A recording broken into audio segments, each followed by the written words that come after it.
राधे कृष्ण। आप सभी को ओम नमो नारायण। स्वागत है आप सभी का आपके अपने चैनल देव देवी धाम में।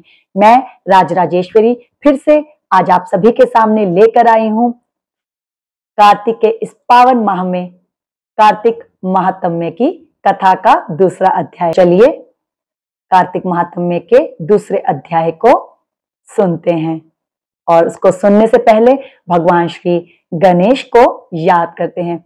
ओम श्री गणेशाय नमः। ओम गण गणपतये नमः। श्री गुरुदेवाय नमः।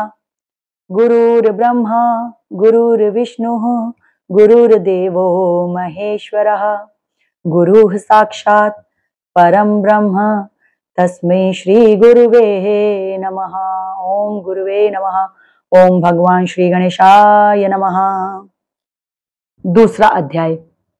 ब्रह्मा जी बोले कि हे पुत्र, तुलसी की मंजरी सहित भगवान शालिग्राम का जो एक बूंद चरणामृत पान करता है वह ब्रह्म हत्यादि बड़े बड़े पापों से मुक्त होकर वैकुंठ को प्राप्त कर लेता है। इसमें कोई संदेह नहीं है।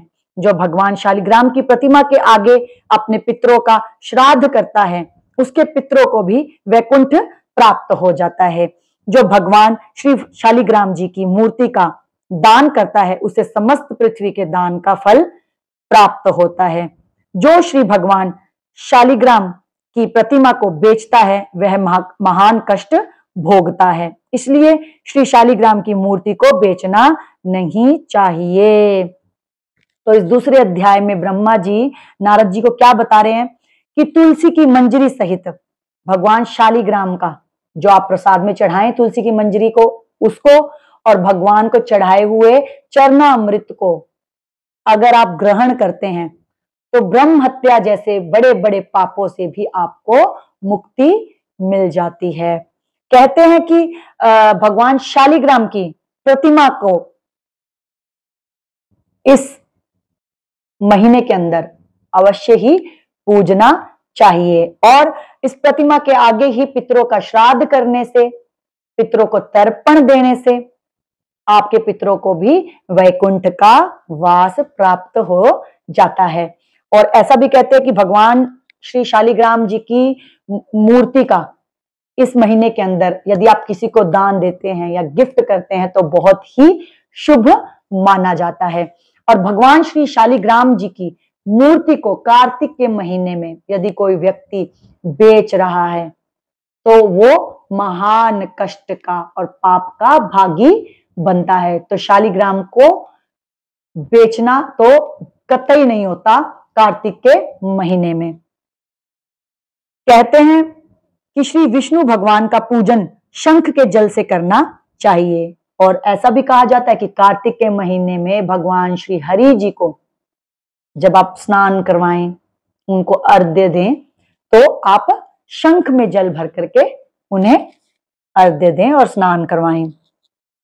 श्री शिव जी का पूजन बिल्व पत्रों से, सूर्य का तुलसी से, गणेश जी का पूजन धतूरे के फूलों से, श्री विष्णु का पूजन कमल के पुष्पों से तथा श्री महालक्ष्मी का पूजन मालती अथवा चंपा के पुष्पों से करके प्राणी परम पद को पाता है। कहते हैं कि इस महीने में जैसा कि बताया मैंने आपको, विष्णु जी का पूजन शंख से और कमल के फूलों से, वहीं भगवान श्री शिव का पूजन बेल पत्रों से और सूर्य देव का पूजन तुलसी के पत्तों से और गणेश जी का पूजन धतूरे के फूलों से और श्री महालक्ष्मी जी का पूजन मालती या फिर चंपा के फूलों से यदि कोई करता है तो उस प्राणी को परम पद प्राप्त होता है और सभी शुभ फल प्राप्त होते हैं। भगवान की अति प्रिय तुलसी से जो भी व्यक्ति भगवान की अति प्रिय तुलसी से पूजन करता है उसकी महिमा का वर्णन कोई भी नहीं कर सकता। वह जन्म मरण के अपार कष्ट से मुक्त हो जाता है। जिसकी मृत्यु तुलसी माला धारण किए हो जाती है वह जीव बिना किसी रोक टोक के सीधा वैकुंठ धाम को जाता है। जो तुलसी की छाया में अपने पितरों का श्राद्ध करता है उसके पितरों की अक्षय तृप्ति हो जाती है। कहते हैं कि क्योंकि भगवान श्री विष्णु जी को तुलसी अति प्रिय है तो जो भी कार्तिक के महीने में खासकर भगवान श्री हरि का पूजन तुलसी की मंजरी से करता है तो उसकी महिमा का वर्णन हो ही नहीं सकता। कहते हैं वो जन्म मरण के अपार कष्ट से मुक्त हो जाता है। अब कहते हैं जिसकी मृत्यु, यदि उसने तुलसी माला धारण कर रखी हो और उसकी मृत्यु हो जाए तो जिसकी मृत्यु होती है वो सीधा वैकुंठ धाम को जाता है। तो देखिए तुलसी की माला डालने का कितना महत्व कार्तिक महात्म्य की कथा के अंदर बताया गया है कि तुलसी माला को जो धारण करता है और धारण किए हुए ही यदि वो मृत्यु को प्राप्त हो जाता है तो वह जन्म मरण के कष्ट से मुक्त हो जाता है और सीधा वैकुंठ धाम को प्राप्त होता है। जो तुलसी की छाया में अपने पितरों का श्राद्ध करता है, अब ब्रह्मदेव जी ये भी बता रहे हैं नारद जी को कि तुलसी के पौधे की, वृक्ष की छाया के अंदर भी यदि कोई अपने पितरों का तर्पण करता है, श्राद्ध करता है, तो उसके पितरों की अक्षय तृप्ति हो जाती है। अक्षय तृप्ति यानी कि वो सदैव के लिए तृप्त हो जाते हैं। जो भी आप तुलसी की छाया में उन्हें अर्पण करेंगे वो कभी भी क्षय नहीं होने वाला, यानी वो कभी भी समाप्त नहीं होने वाला, उन्हें हमेशा ही वो प्राप्त होता रहेगा। कहते हैं तुलसी का सिंचन गंगा यमुना तथा नर्मदा में स्नान के समान होता है।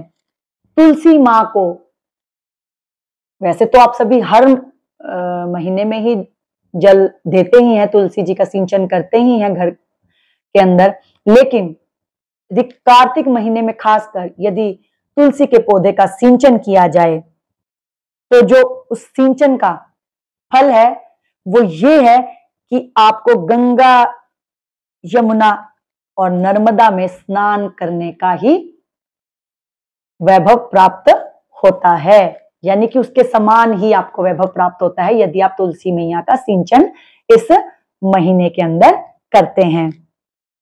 तुलसी का वृक्ष उगाने और सिंचने से तथा केवल स्पर्श करने से मनुष्य के मनसा, वाचा, कर्मण ये तीनों प्रकार के पाप नष्ट हो जाते हैं।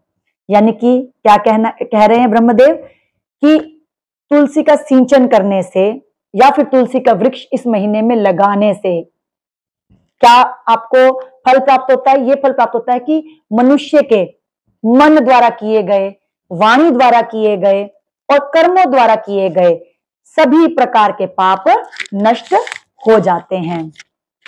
इस प्रकार कार्तिक मास में व्रत करने वाला तुलसी जी का शांत चित्त से पूजन, प्रदक्षिणा और नमस्कार करके हाथ जोड़कर प्रार्थना करें कि हे हरि की परम प्रिया देवताओं ने तुम्हें बनाया और मुनीश्वरों ने तुम्हें पूजा, सो मैं भी तुम्हें नतमस्तक नमस्कार करता हूं। इस प्रकार से प्रार्थना करनी चाहिए। कहते हैं कि इस ब्रह्मदेव जी बता रहे हैं कि इस महीने में, कार्तिक के महीने में जो भी व्यक्ति व्रत करता है और तुलसी मैया को शांत चित्त से पूजन करता है, उनकी प्रदक्षिणा करता है और उन्हें नमस्कार करता है और प्रार्थना करता है तो उसको सभी प्रकार के शुभ फल प्राप्त होते हैं। तो वो कहना चाह रहे हैं कि अवश्य ही तुलसी मैया की प्रदक्षिणा करें, प्रणाम करें, नतमस्तक हो करके उनसे प्रार्थना करें कि हे मैया आप हमें अपने चरणों में वास दीजिए। जो प्राणी आंवले के पत्तों और पुष्पों में भगवान का पूजन करता है अथवा आंवले के वृक्ष के नीचे बैठकर भगवान का पूजन करता है उसको स्वर्ण के फल और फूलों का फल प्राप्त होता है। कहते हैं कि जो भी इस कार्तिक के महीने में आंवले के पत्तों और पुष्पों में भगवान का पूजन करता है, यानी कि आंवले के वृक्ष की पूजा जो भी करता है, उसके फलों की, उसके पत्तों की पूजा जो भी करता है, क्या सोच के करता है कि भगवान श्री विष्णु ही हैं इस पत्ते, फूल और फल में, ये सोच करके जो भी आंवले के वृक्ष के नीचे बैठ करके उसका पूजन करता है उसे स्वर्ण के फल और फूलों का फल प्राप्त होता है। उसको ये फल प्राप्त होता है कि उसने भगवान को सोने के फूल और फल चढ़ा दिए। तो सोने के फूल और फल चढ़ाने के समान फल प्राप्त होता है यदि आप आंवले के वृक्ष के नीचे बैठ करके भगवान का पूजन करें। जो मनुष्य द्वादशी को तुलसी तथा आंवले के पत्तों को तोड़ता है वह घोर नरक भोगता है। कहते हैं कि द्वादशी के दिन, कार्तिक महीने के अंदर द्वादशी के दिन आपको तुलसी और आंवले के पत्तों को बिल्कुल भी नहीं तोड़ना है, क्योंकि जो भी इन दोनों वृक्षों के पत्तों को तोड़ता है द्वादशी के दिन उसे घोर नरक भोगना पड़ता है और अत्यंत कष्ट उसे प्राप्त होते हैं।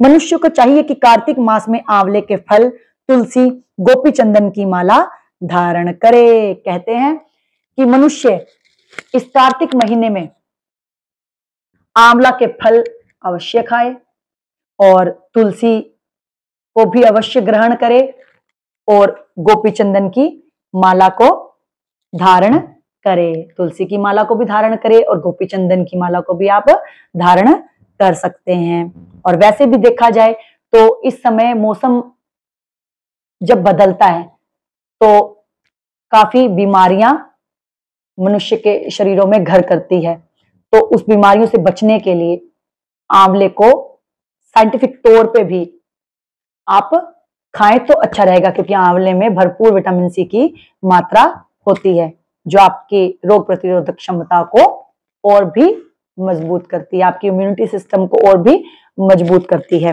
तो साइंटिफिकली भी आंवले का फल इस महीने में खाना हेल्थ के लिए अच्छा होता है और हमारे धर्म ग्रंथ भी इस बात को बता रहे हैं कि आंवले का फल इस महीने में अवश्य खाना चाहिए। और तुलसी की माला और गोपी चंदन की माला भी अवश्य इस महीने में धारण करें, बहुत ही आपको शुभ फल प्राप्त होगा। ऐसा करने से वह जीवन मुक्त हो जाता है। व्रत करने वाला मनुष्य भोजन के पश्चात चंदन, पुष्प, पान तथा दक्षिणा देकर ब्राह्मणों को संतुष्ट करे। कहते हैं कि जो भी व्यक्ति ये जितनी भी उपाय हैं जो ब्रह्मदेव जी बता रहे हैं, तो ये करने से व्यक्ति जीवन मुक्त हो जाता है। और कहते हैं कि जो भी इस कार्तिक महीने में व्रत करता है व्यक्ति, उस व्यक्ति को व्रत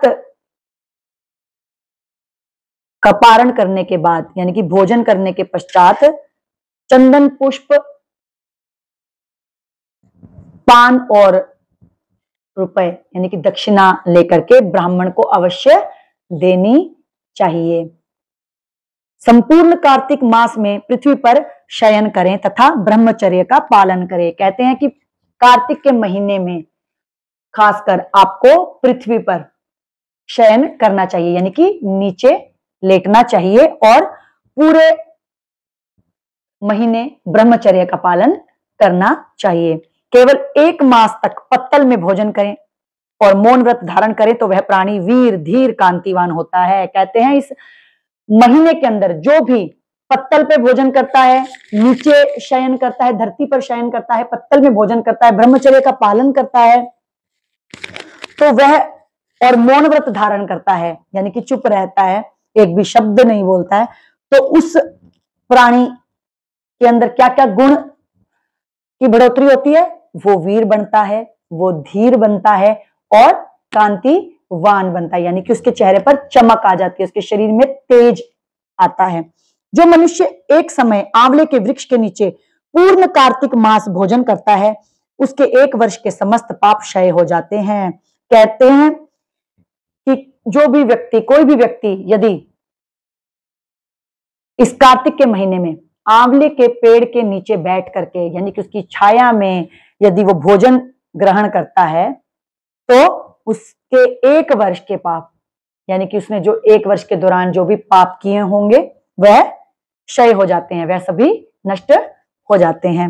व्रत करने वाले को शहद, कांजी, दाल, तेल, कच्चा भोजन, दूसरे का अन्न तथा कोई भी तामसी तथा बुरे नामों वाला भोजन नहीं करना चाहिए। अब क्या कहते हैं कि कार्तिक के महीने में खासकर आपको शहद नहीं खाना चाहिए, कांजी नहीं पीनी चाहिए, दाल, तेल, कच्चा भोजन और किसी और के घर का अन्न, यानी कि किसी और द्वारा पकाया गया, किसी के घर जाके आप मेहमान के रूप में गए और आप भोजन खा रहे हैं, तो ऐसा नहीं करना है कार्तिक के महीने में। और सभी प्रकार की तामसी वस्तुओं का त्याग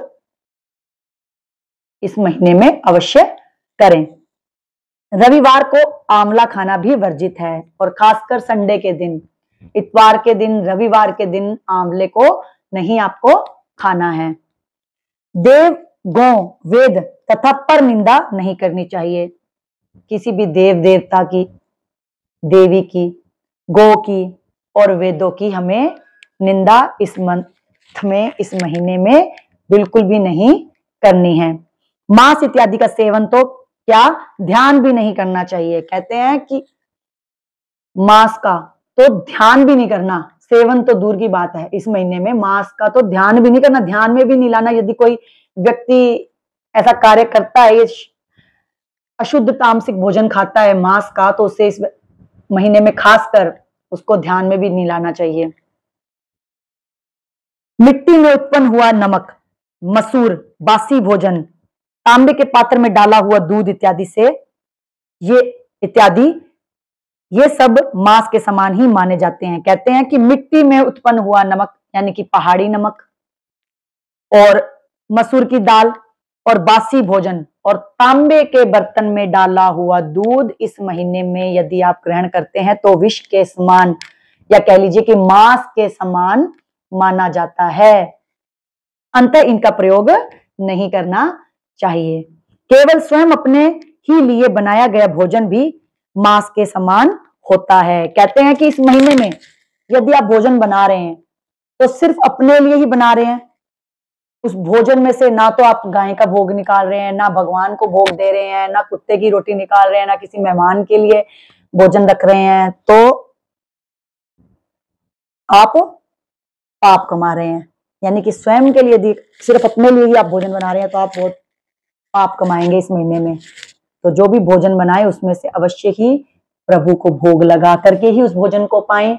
गाय की रोटी अवश्य निकालें, कुत्ते के लिए एक हिस्सा अवश्य निकालें, पक्षियों के लिए अवश्य निकालें, और हो सके तो ब्राह्मण देवता को, या फिर कोई घर में आए हुए अतिथि को, या बाहर कोई भी मांगने वाला आता है तो उन्हें आप अवश्य ही अपने भोजन में से एक हिस्सा देवें।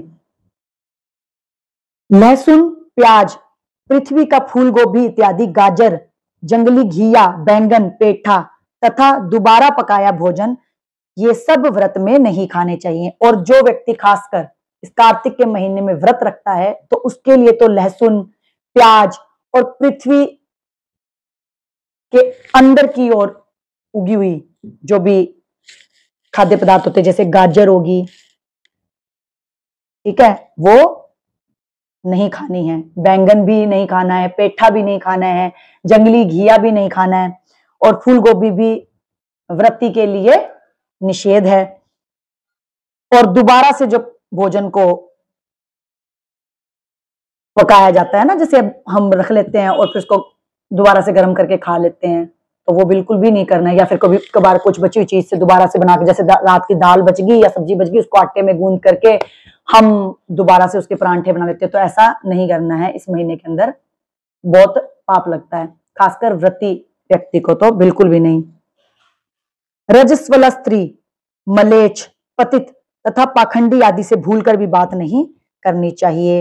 एकम को पेठा, दूज को बैंगन, तीज को पृथ्वी का फूल, चौथ को मूली, पंचमी को बेल फल, छठ को कलिंदा, सप्तमी को आंवला, अष्टमी को नारियल, नवमी को जंगली घिया, दशमी को परमल, एकादशी को बेर, द्वादशी को मसूर, त्रयोदशी को पान, चतुर्दशी अमावस्या तथा पूर्णमासी को नारी का शाक भूलकर भी नहीं खाना चाहिए। इति द्वितीय अध्याय। तो द्वितीय अध्याय यहीं पूर्ण होता है। इसी के साथ ओम नमो नारायण, राधे कृष्ण।